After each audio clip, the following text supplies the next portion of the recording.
ఈరోజే ఆషాఢ శనివారం, ఎంతో పవిత్రమైన విశేషమైన రోజు. ఆషాఢ మాసం జూలై 6వ తేదీ 2024వ సంవత్సరం శనివారంతో మొదలై ఆగస్టు 4వ తేదీ ముగుస్తుంది. ఆషాఢ మాసంలోని పూర్వాషాఢ, ఉత్తరాషాఢ నక్షత్రాలు వస్తాయి. ఆషాఢ పౌర్ణమి రోజున చంద్రుడు ఈ రెండిటి మధ్య ఉంటాడు. అందుకే ఈ మాసాన్ని ఆషాఢ మాసము అంటారు. ఆషాఢ మాసంలో శ్రీ మహావిష్ణువును పూజించడం చాలా విశేషమైనది. ఈ కాలంలో మట్టి కుండ, గొడుగు, ఉప్పు, జామకాయలను దానం చేస్తే ఎంతో పుణ్యం లభిస్తుందని చాలామంది నమ్మకం. ఈ నెల నుంచే వర్షాకాలం ప్రారంభమవుతుంది. అందుకే ఈ మాసంలో హవనం లేదా యాగం నిర్వహించడం వల్ల హానికరమైన కీటకాలు, గాలి, నీటి నుంచి వచ్చే ఇన్ఫెక్షన్ నుంచి తప్పించుకోవచ్చు.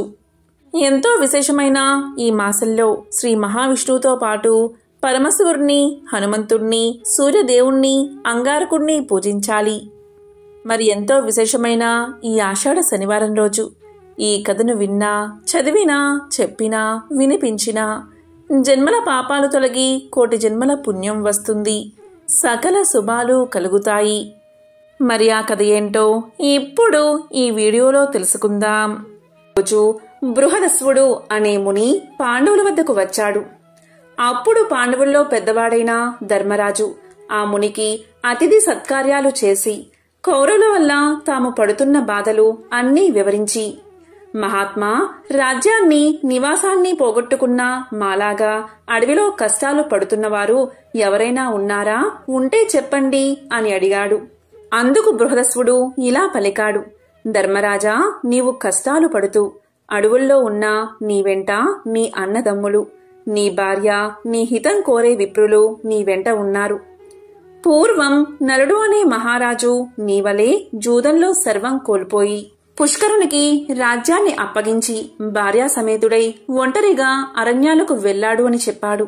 అది విని ధర్మరాజు, మహాత్మా, నాకు నకులుని కదా, వివరించండి అని అడిగాడు. అప్పుడు బృహదస్వుడు ఇలా చెప్పడం ఆరంభించాడు. నిషిధ దేశాన్ని వీరసేనుడి కుమారుడైన నలుడు పరిపాలిస్తున్న కాలమది.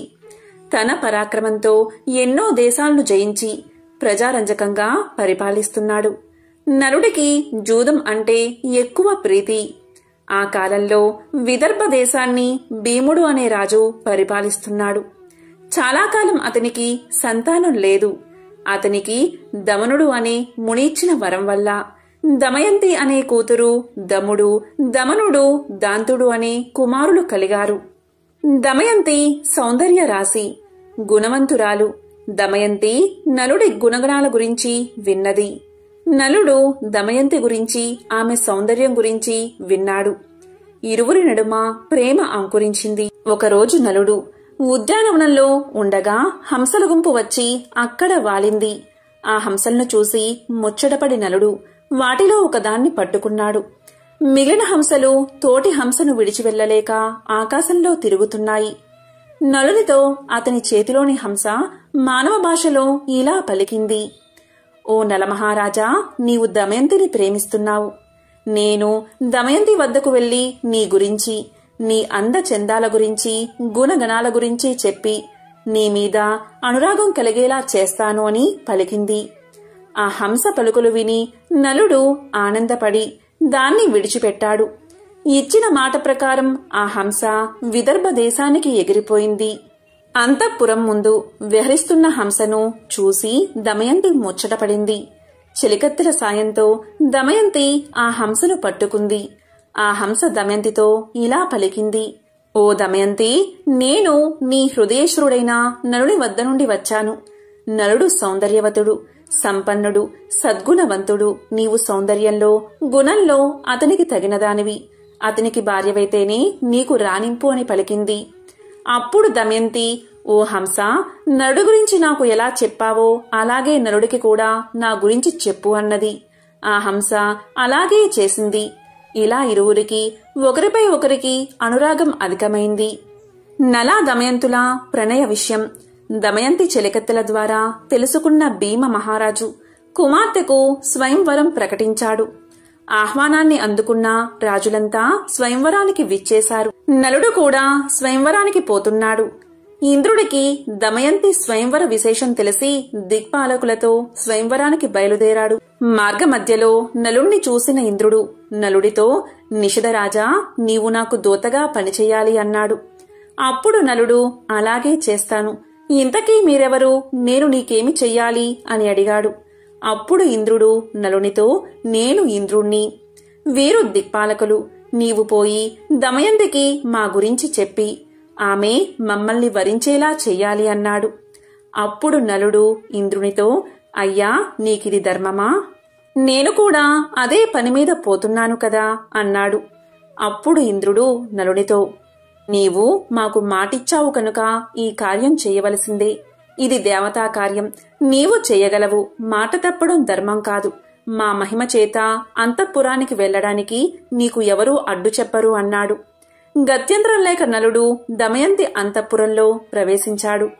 నలుడు దమయంతిని మొదటిసారిగా చూసి హంస చెప్పిన దానికంటే దమయంతి సౌందర్యవతి అనుకున్నాడు. దమయంతి, ఆమె చెలికత్తెలు నలుణ్ణి చూసి ఆశ్చర్యపోయారు. దమయంతి నలుణ్ణి చూసి, మహాత్మా, మీరు ఎవరు? ఎక్కడి నుండి వచ్చారు? ఈ అంతఃపురంలో ఎవరికీ కనబడకుండా ఎలా ప్రవేశించారు అని అడిగింది. అప్పుడు నలుడు దమయంతితో, నా పేరు నలుడు. నేను దేవదూతగా వచ్చాను. దిక్పాలకులు వారిలో ఒకరిని వరించమని నీకు చెప్పమని నన్ను పంపారు అన్నాడు. నలుడి మాటలకు ఆమె మనసు కష్టపడింది. అయ్యా, నేను మానవకాంతను. నమస్కారం చేయవలసిన దేవతలను వరించడం ధర్మమా? నాడు హంస చెప్పింది మొదలు నిన్నే నా భర్తగా తలుచుకుంటున్నాను. నా తండ్రి భీమరాజు మిమ్మల్ని ఇక్కడికి రప్పించడానికే స్వయంవరం ప్రకటించాడు. మీరే నా భర్త కనుక నన్ను స్వీకరించండి, లేకుంటే నా ప్రాణాలను తీసేసుకుంటాను. అంతేకాని ఇతరులను వరించను అని దమయంతి ప్రార్థించింది. అప్పుడు నలుడు దమయంతితో, దమయంతి, దేవతలు ఐశ్వర్యవంతులు, జరా మరణాలు లేనివారు. వారిని కాదని జరామరణాలకు ఆలవాలమైన నన్ను కోరడం న్యాయమా అని పలికాడు. ఆ మాటలు విని దమయంతి దుఃఖించింది. ఆమె నలుడితో, నేను ఒక ఉపాయం చెప్తాను. అందరి ముందు నేను దేవతలను ప్రార్థించి మిమ్మల్ని వివాహం చేసుకుంటాను. అప్పుడు మీకు దేవతల మాట వినలేదన్నా దోషం ఉండదు అని పలికింది. ఆ మాటలు నలుడు ఇంద్రుడికి చెప్పాడు. అది విని దిక్పాలకులు, దమయంతి మమ్మల్ని ఎలా వరించదో చూస్తాము అని అందరూ నలుడి రూపంలో స్వయంవరానికి విచ్చేశారు. స్వయంవర మండపంలో ఒకేసారి 5 నల్లు కనిపించారు. దమయంతి వరమాల పట్టుకుని వచ్చింది. మనసులో ధ్యానించి, దేవతలారా, నలుణ్ణి గుర్తుపట్టడంలో నాకు సహకరించండి. మీ నిజ రూపాలతో ప్రత్యక్షం అవ్వండి అని ప్రార్థించింది. వారు దమయంతిని కరుణించి తమ నిజ రూపాలతో ప్రత్యక్షం అయ్యారు. నలా దమయంతులకు వైభవోపేతంగా వివాహం జరిగింది. ఇంద్రాది దేవతలు అనేక వరాలిచ్చి అనుగ్రహించారు. ఇలా దేవతలు దమయంతి స్వయంవరం చూసి దేవలోకం వెళ్తూ ఉండగా దేవతలకు కలి పురుషుడు కనిపించాడు. ఇంద్రుడు కలిపురుషుని చూసి, ఎక్కడికి పోతున్నావు అని అడిగాడు. అప్పుడు కలిపురుషుడు, భూలోకంలో జరుగుతున్న దమయంతి స్వయంవరానికి పోతున్నాను అన్నాడు. ఆ మాటలకు వారు నవ్వి, దమయంతి స్వయంవరం జరిగింది, ఆమె నలుణ్ణి వివాహం చేసుకుంది అన్నారు. దీంతో కలికి కోపం వచ్చింది. నలుడిని రాజ్యభ్రష్టుణ్ణి చేసి వారిద్దరికీ వియోగం కల్పించాలి అనుకున్నాడు. నలుడు ధర్మాత్ముడు. కలి ప్రవేశానికి చాలా కాలానికి గాని అవకాశం రాలేదు. ఒకరోజు నలుడు మూత్ర విసర్జన చేసి పాద ప్రక్షాళన చేయకుండా సంధ్యావందనం చేశాడు. ఆ శౌచాన్ని ఆధారం చేసుకుని కలి అతనిలోకి ప్రవేశించాడు. నలుడి దాయాది అయిన పుష్కరుని వద్దకు వెళ్లి నలుడికి జూద వ్యసనం ఉందని అతనితో జోదమాడి అతని రాజ్యాన్ని గెలవచ్చని నమ్మబలికాడు కలి. బ్రాహ్మణ వేషంలో పుష్కరునితో నలుడి వద్దకు వెళ్లి జూదానికి ఆహ్వానించాడు.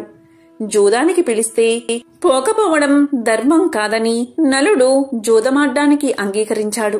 జూదం మొదలైంది. నలుడు తన రాజ్యాన్ని, సంపదలను వరుసగా పోగొట్టుకుంటున్నాడు. అయినా ఆడ్డం మానలేదు. సమస్తం పోయే వరకు ఆడాడు. దీంతో దమయంతి దుఃఖించి ఓడే కొద్దీ గెలవాలనే పంతం పెరుగుతుంది, ఏమీ చెయ్యలేము అని సరిపెట్టుకుంది. నలుడు ఓడిపోవడం తథ్యమని గ్రహించిన దమయంతి తన కుమార్తె ఇంద్రను, కుమారుడు ఇంద్రసేనను సారథిని తోడిచ్చి విదర్భలో ఉన్న తండ్రి వద్దకు పంపించేసింది. నలుడు తన రాజ్యాన్ని కోల్పోయి నగరం వెలుపులా 3 రోజులు ఉన్నాడు. జూదంలో సర్వం పోగొట్టుకున్న నలుణ్ణి చూడడానికి ఎవరూ రాలేదు. ఆకలికి తట్టుకోలేకపోయాడు. ఆకాశంలో ఎగురుతున్న పక్షులను పట్టడానికి తన పైవస్త్రాన్ని వాటి మీద విసిరాడు. ఆ పక్షులు ఆ వస్త్రంతో సహా ఎగిరిపోయాయి. దీంతో నలుడు సిగ్గుపడి తన భార్య కొంగును పైవస్త్రంగా కప్పుకున్నాడు. ఆ దుస్థితికి తట్టుకోలేని నలుడు, దమయంతి, ఇక్కడ 4 మార్గాలు ఉన్నాయి. ఇది నీ పుట్టిల్లు విదర్భ దేశానికి పోయేదారి. ఇది దక్షిణ దేశానికి పోయే మార్గం. ఇది కోసల దేశానికి పోయే మార్గం. ఇది ఉజ్జయిని దేశానికి పోయే మార్గం. వీటిలో మనకు అనుకూలమైన మార్గమేదో చెప్పు అన్నాడు. ఇంకా భార్యతో ఇలా పలికాడు. నీవు అడవులలో కష్టాలు పడలేవు. నీ తండ్రి ఇంటికి వెళ్లి సుఖంగా ఉండు అని చెప్పాడు. అప్పుడు దమయంతి ఇలా పలికింది. అవును నాదా, మనమిద్దరం విదర్భకు వెళ్లి సుఖంగా ఉందామని చెప్పింది. అప్పుడు నలుడు, దమయంతి, మహారాజుగా విదర్భలో తిరిగినవాడిని రాజ్యభ్రష్టుడిగా ఎలా రాగలను చెప్పు? అన్ని రోగాల కన్నా పెద్ద రోగం దుఃఖం. అందుకు భార్య పక్కన ఉండడమే పరమ ఔషధం. అందుకని నీవు పక్కన ఉంటే ఎన్ని కష్టాలనైనా సుఖాలుగానే ఉంటాయి అన్నాడు నలుడు. దానికి దమయంతి, నిజమే, అందుకనే నన్ను ఎప్పుడూ మీ వెంట ఉండడానికి అనుమతించండి అని పలికింది. అందుకు నలుడు అంగీకరించాడు. ఒకరోజు అడవిలో నలుడి తొడమీద తలపెట్టుకుని దమయంతి నిద్రపోతూ ఉంది. ఆమెను చూసి నలుడు, ఈ సుకుమారి నాతో అడవుల్లో కష్టాలు పడుతుంది. నా వెంట ఉండడమే ఈమె కష్టాలకు కారణం. నేనే లేకపోతే ఈమె పుట్టింటికి వెళ్లి సుఖపడుతుంది అని మనసులో అనుకుని తాను ధరించిన చీర భాగాన్ని చింపి పైన వేసుకుని ఆమెను వదల్లేక విడిచి వెళ్లాడు. నిద్ర లేచిన దమయంతి భర్త లేకపోవడం చూసి ఎంతో దుఃఖించింది. భర్తను తలుచుకుంటూ అడవిలో తిరుగుతున్న దమయంతిని ఒక కొండ చిలువ పట్టుకుంది. భయంతో దమయంతి కేకలు వేసింది. ఆ కేకలు విని ఒక కిరాతకుడు తన కత్తితో ఆ కొండ చిలువను చంపి దమయంతిని రక్షించాడు. ఆ కిరాతకుడు దమయంతి గురించి తెలుసుకున్నాడు. ఆమె నిస్సహాయతను తెలుసుకుని ఆమెను తాకబోవగా దమయంతి అతన్ని భస్మం చేసేసింది. భర్తను తలుచుకుంటూ అడవిలో దారి తెన్ను లేకుండా ప్రయాణిస్తూ ఉండగా ఆమెకు ఒక మునిపల్లె కనబడింది. అక్కడ ఆమె ముని శ్రేష్ఠుల్ని చూసింది. మునులు దమయంతిని చూసి, అమ్మా, నీవెవరు? ఒంటరిగా ఎందుకు తిరుగుతున్నావు అని అడిగారు. సమాధానంగా దమయంతి, ముని పుంగువులారా, నేను నలచక్రవర్తి భార్యను. నా పేరు దమయంతి. విధివశంతో నా భర్త నన్ను విడిచి వెళ్లాడు. నాకు వారి జాడ చెప్పగలరా? నేను భర్త లేనిదే జీవించలేను అని అంది. దానికి మునులు, అమ్మా, నీకు త్వరలోనే భర్త సమాగమం జరుగుతుంది, చింతపడుకు అని చెప్పి వెళ్లారు. దమయంతి పిచ్చిదానిలా భర్తను వెతుక్కుంటూ ఆ అడవిలో తిరుగుతూ ఉంది. ఇంతలో అటుగా పోతున్న బాటసారులు ఆమెను చూశారు. కొందరు ఆమెను పిచ్చిది అని ఎగతాళి చేశారు. కొందరు ఆమెకు మొక్కారు.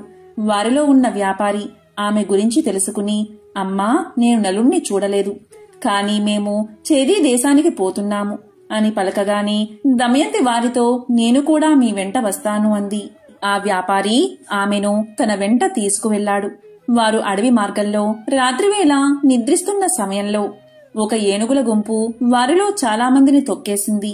వారిలో చాలామంది మరణించడం చూసి దమయంతి తన దురదృష్టానికి దుఃఖించింది. తనను చంపలేదని రోదిస్తున్న ఆమెను కొందరు బ్రాహ్మణులు ఓదార్చి ఆమెను తమ వెంట సుబాహు నగరానికి తీసుకెళ్లారు. చేదీదేశ రాజధాని సుబాహపురం చేరింది దమయంతి. ఉళ్లంతా దుమ్ముతో వీధిలో వెళ్తున్న దమయంతిని రాజమాత చూసి దాసీలను పంపి దమయంతిని అంతఃపురానికి పిలిపించింది. రాజమాత దమయంతితో, అమ్మా, నిన్ను చూస్తుంటే రాజకల ఉట్టిపడుతుంది. నీవు ఎవరు అని అడిగింది. దానికి దమయంతి, అమ్మా, నా భర్త జోదంలో రాజ్యాన్ని పోగొట్టుకున్నాడు. నన్ను అడవిలో ఒంటరిగా విడిచి వెళ్లాడు. అతన్ని వెతుకుతూ తిరుగుతున్నాను అని చెప్పింది. దానికి రాజమాత, అమ్మా, ఇక నుండి నువ్వు నా దగ్గర సైరంధ్రిగా ఉండు. నీకు ఏ లోటు రాకుండా నేను చూస్తాను. నీ భర్తను వెతికి తెస్తాను అని చెప్పింది. దమయంతి అందుకు అంగీకరించి అలాగే ఉంటాను. కానీ నేను సైరంధ్రిగా ఎవరి ఎంగిలి తినను, పరులకు కాళ్ళు పట్టను, పరపురుషులతో మాట్లాడను, కేవలం నా భర్తను వెతుకుతూ వెళ్లే బ్రాహ్మణులతో మాత్రం మాట్లాడతాను అని చెప్పింది. రాజమాత అందుకు అంగీకరించి తన కుమార్తె సునంద వద్దకు పంపింది. దమయంతి అక్కడే ఉండిపోయింది. దమయంతిని వదిలి వెళ్లిన నలుడు అడవిలో ప్రయాణిస్తూ ఉండగా అడవి అంతటా దావానలం వ్యాపించింది. ఆ మంటల మధ్య నుంచి రక్షించండి, రక్షించండి అన్న ఆర్తనాదం వినిపించింది. ఆ ఆర్తనాదం విని నలుడు అగ్ని కీలల నడుమ ఉన్న నాగకుమారుణ్ణి రక్షించాడు. ఆ పాము నలుణ్ణి కాటేసింది. పాము కాటుకు నలుడు వికృత రూపుడయ్యాడు. అప్పుడు ఆ పాము తన నిజరూపంతో ప్రత్యక్షమై నలుడితో, నల మహారాజా, నా పేరు కర్కోటకుడు. నేను నిన్ను కాటేశానని భయపడకు. ఇక నిన్ను ఎవరూ గుర్తించరు. పాము కాటు నిన్నేమీ చెయ్యదు. నీ రాజ్యం నీకు ప్రాప్తిస్తుంది. నీ భార్య నీకు దక్కుతుంది. నీకు ఎప్పుడు నిజరూపం కావాలన్నా నన్ను తలుచుకుంటే నీ వద్దకు ఒక వస్త్రం ఎగురుతూ వస్తుంది. దాన్ని కప్పుకుంటే నీ పూర్వాకృతి వస్తుంది. నీకు మరొక విషయం చెప్తాను.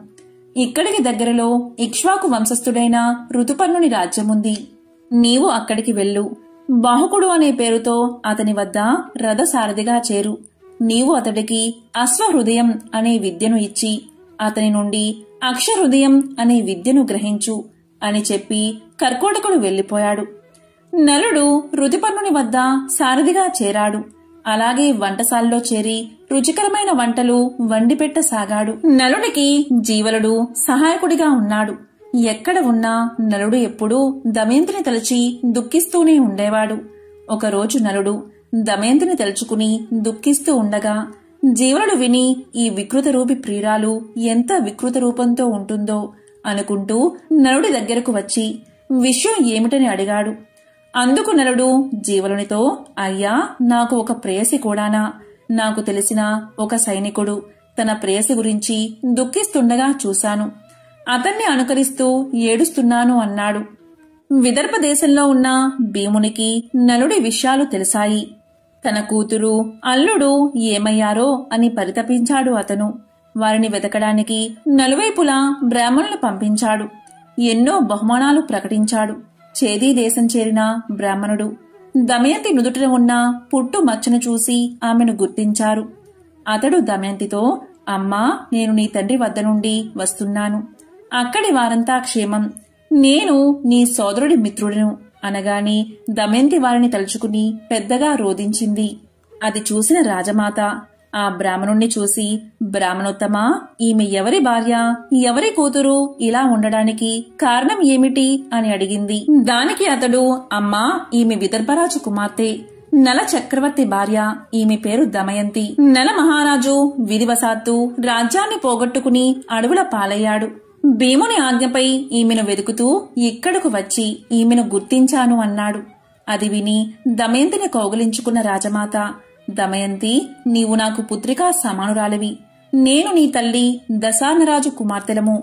నీ తల్లి విదర్భరాజును వివాహం చేసుకుంది. నేను వీరబాహుణ్ణి వివాహం చేసుకున్నాను అని పలికింది. అందరూ ఎంతో సంతోషించారు. దమయంతి బ్రాహ్మణుడితో పుట్టింటికి ప్రయాణమయ్యింది. రాజసౌధంలో ఉన్న దమయంతి భర్త వియోగంతో బాధపడుతూనే ఉంది. ఆమె తన తండ్రితో, నా భర్తను తక్షణం వెతికించండి, ఆయన లేకుండా నేను బతకలేను అంది. భీముడు వెంటనే బ్రాహ్మణుల్ని పిలిచి నలుణ్ణి వెతకమని చెప్పారు. వారితో దమయంతి ఇలా చెప్పింది, నా భర్త ఇప్పుడు రాజ్య భ్రష్టుడు కనుక మారువేషంలో ఉంటాడు. మీరు వెళ్లినా రాజ్య సభలలో ఈ విధంగా ప్రకటించండి, నీవు సత్యసంధుడువు కాని నీ సతిని వంచావు. ఆమె సగం వస్త్రం ధరించి వెళ్లావు. అలా చేయడం ధర్మమా? నాపై కరుణ చూపు అని చెప్పండి. ఈ మాటలకు ఎవరైనా రోషపడి బదులిస్తే నా వద్దకు వచ్చి చెప్పండి అని పలికింది. అలా నలుణ్ణి వెతకడానికి వెళ్లిన వారంతా నలుని జాడ తెలుపకపోయినా వారిలో పర్ణాదుడు అనే విప్రుడు దమయంతితో, అమ్మా, నేను ఋతుపర్ణుని రాజ్యంలో నీవు చెప్పినట్లే చెప్పాను. అక్కడ ఒక కురూపి వంటవాడు, సారథి అయిన బాహుకుడు అనేవాడు నన్ను రహస్యంగా కలుసుకుని, అయ్యా, భర్త కష్టాల్లో ఉన్నా సహించి ఆదరించే భార్య ఇహలోకంలోనూ పరలోకంలోనూ సుఖపడుతుంది అన్నాడు. అని దమయంతితో చెప్పాడు. దమయంతి ఆలోచించగా అతడు నలుడు కాకపోతే అలా ఎందుకు బదులిస్తాడు అనుకుంది. తన అనుమానం దృఢపరుచుకోవడానికి తల్లి అనుమతితో సుదేవుడు అనే బ్రాహ్మణుణ్ణి పిలిపించింది. సుదేవా, నీవు ఋతుపర్ణుని రాజుతో, రాజా, భీముడు తన అల్లుడి కొరకు వెతికించినా ఫలితం లేదు కనుక ద్వితీయ స్వయంవరం ప్రకటించాడు. భూమండలంలోని రాజులంతా వస్తున్నారు. మరునాడే స్వయంవరం కనుక వెంటనే బయలుదేరు అని చెప్పు అని చెప్పి పంపించింది. సుదేవుడు ఋతుపర్ణునితో దమయంతి చెప్పమన్నట్లే చెప్పాడు. దమయంతి బ్రాహ్మణుని ద్వారా పంపిన సందేశం విని ఋతుపర్ణుడు స్వయంవరానికి వెళ్లాలి అనుకున్నాడు. కాని ఒక్క రోజులో విదర్భను చేరడం ఎలా అనుకుని సారథి అయిన బాహుకుని పిలిచి, బాహుకా, దమయంతికి ద్వితీయ స్వయంవరం ప్రకటించారు. నాకు చూడాలని ఉంది. ఒక్క రోజులో మనం విదర్భకు వెళ్లాలి. నీ అశ్వ సామర్థ్యం ప్రకటించు అన్నాడు. సరే అని చెప్పిన బాహుకుడు అంటే నలుడు మనసులో కలతకు గురై, నేను అడవిలో నిర్దాక్షిణ్యంగా వదిలి రాబట్టే కదా దమయంతి రెండవ స్వయంవరం ప్రకటించింది. అవివేకులైన పురుషులు తాము ఏమి చేసినా భార్య ప్రేమిస్తుందని అనుకుంటారు. కాని అది నిజం కాదు. నా మీద కలిగిన కోపంతో దమయంతి ఇలా చేసిందని దుఃఖించాడు. అయినా దమయంతి పతివ్రత, ఇద్దరు పిల్లల తల్లి ఈ విధంగా రెండవ పెళ్లి చేసుకుంటుందా ఏమో, ఆ వింత చూస్తాను అని మనసులో అనుకున్నాడు. వెంటనే రథానికి గుర్రాలను కట్టి విదర్భకు ఋతుపర్ణుని తీసుకుని ప్రయాణమయ్యాడు. ఋతుపర్ణుడికి రథం పోయే వేగం చూస్తుంటే అది సూర్యుడి రథంలా, బాహుకుడు అణురుడిలా అనిపించింది. పక్కనే ఉన్న వార్షేయుడికి అదే సందేహం కలిగింది. భూలోకంలో ఉన్న నలుడికి మాత్రమే ఇలాంటి నైపుణ్యం ఉంది. కాని ఈ కురూపి నలుడు ఎలా అవుతాడు అని మనసులో అనుకున్నాడు. ఇంతలో ఋతుపర్ణుని ఉత్తరీయం జారి కింద పడింది. బాహుకా, రథం ఆపు, వార్ణేయుడు దిగి ఉత్తరీయం తీసుకువస్తాడు అన్నాడు. దానికి బాహుకుడు, మహారాజా, మనం ఆమడ దూరం వచ్చేశాం. అంత దూరం నడుచుకుంటూ ఎలా తీసుకురాగలం అన్నాడు. అతని రథసారథ్యానికి ఋతుపర్ణుడు ఆశ్చర్యపోయాడు. తన పరిజ్ఞానాన్ని బాహుకుడికి చూపించాలన్న ఆసక్తి కలిగింది. అంతలో రథం ఒక పెద్ద వృక్షాన్ని దాటింది. ఋతుపర్ణుడు బాహుకునితో, బాహుకా, ఆ వృక్షంలో ఎన్ని కాయలు, ఎన్ని పువ్వులు, ఎన్ని ఆకులు ఉన్నాయో నేను చెప్పగలను అన్నాడు. దానికి బాహుకుడు, చెప్పండి మహారాజా అన్నాడు. ఋతుపర్ణుడు చెప్పాడు. లెక్కించి చూస్తే కాని నమ్మను అని రథమాపి ఆ చెట్టును పడగొత్తించి లెక్కించాడు. ఋతుపర్ణుడు చెప్పిన లెక్కకు ఖచ్చితంగా సరిపోయింది. దానికి బాహుకుడు ఆశ్చర్యపడి ఆ విద్యను తనకు ఉపదేశించమని అడిగాడు.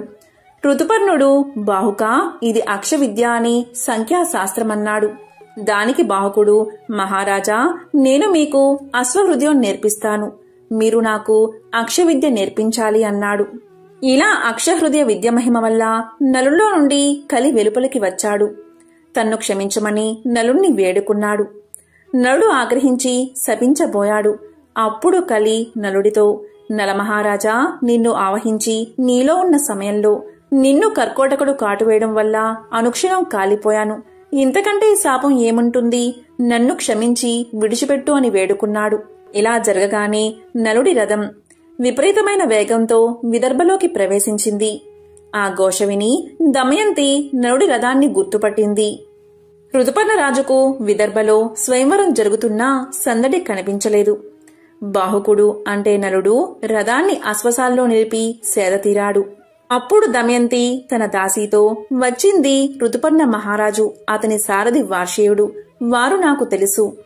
కాని వారి వెంట ఉన్న కురూపి ఎవరు అని అడిగింది. వివరాలు కనుక్కుని రమ్మంది. దాసి వివరాలు కనుక్కుని రాగానే దమయంతి అతను నలుడు అని నిశ్చయించుకుని తన తండ్రి అయిన భీమరాజు దగ్గరకు వెళ్లి నలుడు బాహుకుడు అని చెప్పింది. అలా చెప్పి నలుడి పాదాలపై పడి నమస్కారం చేసుకుంది. వెంటనే ఆకాశం నుండి వాయుదేవుడు, నలచక్రవర్తి, ఈమె పవిత్రురాలు, పతివ్రత, నేను సూర్యుడు చంద్రుడు ఈమె సౌశీల్యం కాపాడుతున్నాము అని పలికాడు. వెంటనే నలుడు కర్కోటకుడిని స్మరించాడు. వెంటనే ఒక వస్త్రం వచ్చింది. అది ధరించగాని నలుడికి ఇంద్రతేజస్సుతో సమానమైన మనోహరమైన పూర్వరూపం వచ్చింది. దమయంతిని పరిగ్రహించాడు. ఈ విధంగా నలా దమయంతులు కలిశారు. ఈ నలుడి కథ శ్రద్ధతో వినేవారు, సమావేశాల్లో చదివి వినిపించేవారు, కలి వల్ల సంభవించే దోషాల నుండి విముక్తిని పొందుతారు. సర్వ పుణ్యకార్యాలు చేసినప్పుడు లభించే పుణ్య ఫలితాలు నలోపాఖ్యానం విన్నవారికి, వినిపించిన వారికి కూడా లభిస్తాయి. అటువంటి వారికి బహుపుత్ర లాభం, పౌత్ర వృద్ధి, ఆయురారోగ్య, ధన సంపత్తులు కలుగుతాయి. విష ప్రయోగం నుంచి బాధలు, చెడు విషయాల్లోని లంపటత్వం వారిని అంటవు. వారు ధర్మాత్ములు కాగలరు. కర్కోటకస్య నాగస్య దమయంత్య నలస్య చ ఋతుపర్ణచ్చ రాజర్షి కీర్తనం కరినాశనం. పూర్వం భక్తులు తమ తమ ఇష్ట దైవాలను ఎంతగా తమ భక్తిని చాటుకున్నారంటే సాక్షాత్తు దేవుళ్లే స్వయంగా భువికి దిగివచ్చి తమ భక్తుల కోర్కెలను నెరవేర్చేవారు. అలా తన భక్తితో స్వామిని మెప్పించిన అపర భక్తుడే బావాజీ. బావాజీ స్వామితో కలిసి పాచికలు ఆడాడు. తిరుమలలోని మాడ వీధుల్లోని ప్రధాన గోపురానికి కుడివైపున మఠం ఆ భక్తుడు బావాజీదే. ఆ మఠంపై శ్రీ వెంకటేశ్వరుడు తన భక్తుడు బావాజీతో పాచికలాడుతున్న దృశ్యం కనిపిస్తుంది. ఈ మఠాన్ని హాతీరాం మఠం అంటారు. కొన్ని వందల ఏళ్ల క్రితం బావాజీ అనే భక్తుడు తీర్థయాత్రలు చేస్తూ ఉత్తరాది నుంచి తిరుమలకు చేరుకున్నాడు. అక్కడ శ్రీ వెంకటేశ్వరుడి దివ్య మంగళ విగ్రహాన్ని చూసిన ఆయన మనసు అక్కడే లగ్నమైపోయింది. తోటి యాత్రికులంతా వెళ్లిపోయినా ఆయన తిరుమలలోనే ఉండి నిత్యము స్వామిని దర్శించుకునేవాడు. ఆలయంలో గంటల తరబడి బావాజీ నిలబడి ఉండడం అర్చకులకు కంటగింపుగా మారింది. అలాంటి వ్యక్తి నిరంతరం గుడిలో ఉండడాన్ని అనుమానాస్పదంగా భావించిన అర్చకులు ఆయన్ని బయటకు గెంటేసేవారు. ఇకపై ఆలయంలోకి రాకూడదంటూ కట్టడి చేశారు. దీంతో తీవ్ర మనస్తాపానికి గురైన బావాజీ శ్రీనివాసుడి దర్శన భాగ్యం కోసం చిన్న పిల్లవాడిలా విలపించాడు. రాత్రింబవళ్ళు కన్నీరు మున్నీరయ్యాడు. అప్పుడు అతన్ని ఓదార్చేందుకు సాక్షాత్తు శ్రీనివాసుడే దిగిరాక తప్పలేదు. స్వామి బావాజీతో ఇలా పలికాడు: నిన్ను నా సన్నిధికి రానివ్వకపోతే ఏమవుతుంది? నేను రోజు నీతో సమయం గడిపేందుకు వస్తూ ఉంటాను అని అభయాన్ని ఇచ్చాడు స్వామి. అలా నిత్యం రాత్రిపూట పవలింపు సేవ ముగిసిన తర్వాత ఆలయం ఎదురుగా ఉన్న బావాజీ మఠానికి చేరుకునేవాడు శ్రీనివాసుడు. అక్కడ వారిద్దరూ పొద్దు పొడిచే వరకు కబుర్లతో కాలాన్ని గడిపేవారు. కొన్నిసార్లు కాలక్షేపం కోసం పాచికలు ఆడుకునేవారు. అలా సరదాగా గడుపుతున్న తరుణంలో ఒక పరిణామం చోటు చేసుకుంది. అదేంటి అంటే, అలా ఒకసారి బావాజీతో స్వామివారు పాచికలాడుతూ కాలాన్ని గమనించలేదు. సుప్రమాతవేళ సమీపించింది. జగన్నాథునికి మేలుకొలుపు పాడేందుకు అర్చకులు ఆలయాన్ని సమీపించసాగారు. ఆ చప్పుళ్లను విన్న వెంకటేశ్వరుడు వెంటనే లేచి అక్కడ్నుంచి ఆలయం లోపలికి వెళ్ళిపోయాడు. ఆ హడావుడిలో ఆయన కంఠాభరణం ఒకటి మర్చిపోవడంతో అది బావాజీ మఠంలోనే ఉండిపోయింది. ఆ ఉదయం మూల విరాట్టుని అలంకరిస్తున్న అర్చకులు ఆయన ఒంటి మీద అతి విలువైన కంఠాభరణం మాయమవడం గమనించారు. అదే సమయంలో తన మఠంలో ఉండిపోయిన కంఠాభరణాన్ని తిరిగి ఇచ్చేందుకు బావాజీ ఆలయం లోపలికి ప్రవేశించగా అతని చేతిలో ఉన్న ఆ ఆభరణాన్ని చూడగానే అర్చకులు మరేమీ ఆలోచించకుండా దాన్ని లాక్కుని బావాజీని దూషిస్తూ స్థానిక నవాబు దగ్గరకు తీసుకుపోయారు. అప్పుడు నవాబు ఆ ఆభరణాన్ని ఎందుకు, ఎలా దొంగలించావని బావాజీని ప్రశ్నించగా బావాజీ తానేమీ దాన్ని దొంగలించలేదని చెప్పాడు. సాక్షాత్తు శ్రీనివాసుడే తనతో రాత్రంతా పాచికలు ఆడాడని, అర్చకులు రావడంతో హడావుడిగా ఆలయంలోకి వచ్చేయడంతో తన కంఠాభరణాన్ని తన మఠంలోనే మర్చిపోయాడని వివరణ ఇచ్చాడు. బావాజీ ఇచ్చిన సమాధానాన్ని ఎవ్వరూ నమ్మలేదు. వెంటనే నవాబు బావాజీని కారాగారంలో పడవేయమని ఆజ్ఞ ఇచ్చాడు. బావాజీని కారాగారంలో పడేశారు. నిజంగానే ఆ శ్రీనివాసుడు ప్రతి రాత్రి నీకోసం వచ్చిన మాట నిజమే అయితే నీకు ఒక పరీక్షను పెడుతున్నాం. ఈ కారాగారం నిండా బండెడు చెరుకుగడలు వేస్తాం. ఉదయం సూర్యుడు పొడిచే వేళకి అవన్నీ పొడిపొడిగా మారిపోవాలి అని నవాబు అతనికి పరీక్ష పెడతాడు. ఆ రోజు అర్ధరాత్రి బావాజీని బంధించిన గది నుంచి ఏనుగు యొక్క అరుపులు వినిపించాయి. అవేమిటా అని లోపలికి తొంగి చూసిన సైనికుల ఆశ్చర్యానికి అంతులేకుండా పోయింది. ఆ గదిలో నామాలు ధరించిన ఒక ఏనుగు బండెడు చెరుకుగడలను సునాయాసంగా పిప్పి చెయ్యసాగింది. మూసిన తలుపులు మూసినట్లే ఉన్నాయి. ఎక్కడి కావలి వాళ్ళు అక్కడే ఉన్నారు. అయినా ఒక ఏనుగు లోపలికి చక్కగా ప్రవేశించగలిగింది. ఆ కార్యక్రమం జరుగుతున్నంత వరకు బావాజీ రామనామస్మరణ చేస్తూనే ఉన్నారు. అప్పట్నుంచి ఆయనకు హాతీరాం బావాజీ అన్న పేరు స్థిరపడిపోయింది. హాతీరాం భక్తిని స్వయంగా చూసిన నవాబు ఆయన్ని ఆలయ అధికారిగా నియమించాడు. హతీరాం బావాజీతో పాచికలాడి స్వామి తిరుమలలోని తన ఆస్తులంటిని పందెంగా పెట్టి ఓడిపోయాడని, అప్పట్నుంచి తిరుమల ఆలయం అతని వారసుల అధీనంలోనే ఉన్నదని ఒక కథ కూడా ఉంది. హతీరాం బావాజీ మొదట్లో శ్రీవారి ప్రసాదాన్ని ఆహారంగా తీసుకునేవారు.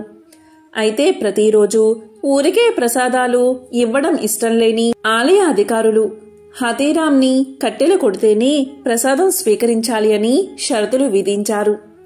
హతీరాంజీ ఏనుగులా బలంగా ఉండేవాడని పురాణాలు చెబుతున్నాయి. శ్రీవారి ప్రసాదం కోసం కట్టెలు తెచ్చి వాటిని గొడ్డలతో హతీరాంజీ ముక్కలు చేసేవాడట. కొన్ని రోజుల తర్వాత బావాజీకి బాధ అనిపించిందట. తన సమయమంతా దీనికి కేటాయిస్తున్నానేంటి అనుకునేవారట హతీరాంజీ. తిండి సంగతి దేవుడు ఎరుగు, ముందు తపస్సు చేసుకుందామని నిర్ణయానికి వచ్చి శ్రీవారి ఆలయానికి దూరంగా పాప వినాశనం అడవుల్లోకి వెళ్లిపోయారు హతీరాంజీ. ఆలయానికి అతి సమీపంలోని అటవీ ప్రాంతంలో హతీరాం బావాజీ తపస్సుకు కూర్చున్నాడు. ఆ సమయంలో ఆయనకి ఆకలి వేసింది. ఆకలిని తట్టుకోలేక ఎదురుగా ఉన్న చిన్న చెట్టు ఆకులను తీసుకుని ఆరగించాడు. ఆ ఆకులు తీయగా ఉండడంతో ఆవురావురమంటూ ఆ ఆకులన్నిటినీ ఆరగించాడు హాతీరాంజీ. పక్కనే ఉన్న తీర్థంలో నీళ్లు తాగాడు. ఆకలి తగ్గాక బావాజీకి భయం వేసింది. ఆకుల వల్ల ఏమన్నా అవుతుందా అని ఆలోచించడం మొదలుపెట్టాడు. అయితే అతనికి ఏమీ కాలేదు. ఆకులు తిన్న తర్వాత అన్నం మాట మర్చిపోయి ఆకులు మాత్రమే తినడం ప్రారంభించాడు. అలా తన తపస్సును పూర్తి చేశాడు. 12 ఏళ్ల పాటు అతను ఆ బద్యాకులు తింటూ తపస్సు చేసుకునేవాడు. కొంతమంది ఈ ఆకులను రామభద్రం ఆకులని లేక రామపతి ఆకులని పిలుస్తూ ఉంటారు. గతంలో అన్ని చెట్లు ఉండగా బావాజీ ఈ ఆకుల్నే తినడం ఆశ్చర్యంగా ఉంది కదా. ఇదంతా శ్రీవారి మహిమే అని పురాణాలు చెబుతున్నాయి. ఆ బద్ది చెట్టు శేషాచలంలో మాత్రమే విరివిరిగా పెరుగుతాయి. ఇంకా ఎక్కడా కనిపించదు. పాప వినాశనం దగ్గరలో వేణుగోపాలస్వామి ఆలయం దగ్గర హాతీరాం బావాజీ సమాధి ఉంది. అక్కడే ఆయన తపస్సు చేశారు. అక్కడికి వెళ్లిన బద్దాకును ఇస్తూ ఉంటారు. ఈ ఆకు తీయగా పుల్లగా ఉంటుంది. దీన్ని ఎంతైనా తినవచ్చు. దీన్ని తింటే సంపూర్ణ ఆరోగ్యం పొందడం ఖాయమట. ఎంతో పవిత్రమైన విశేషమైన ఈ ఆషాఢ శనివారం రోజు ఈ కథను విన్నా, చదివినా, చెప్పినా, వినిపించినా జన్మల పాపాలు తొలగి కోటి జన్మల పుణ్యం వస్తుంది. సకల శుభాలు కలుగుతాయి. ఓం నమో నారాయణాయ. ఓం నమః శివాయ. ఓం శ్రీ మాత్రే నమః.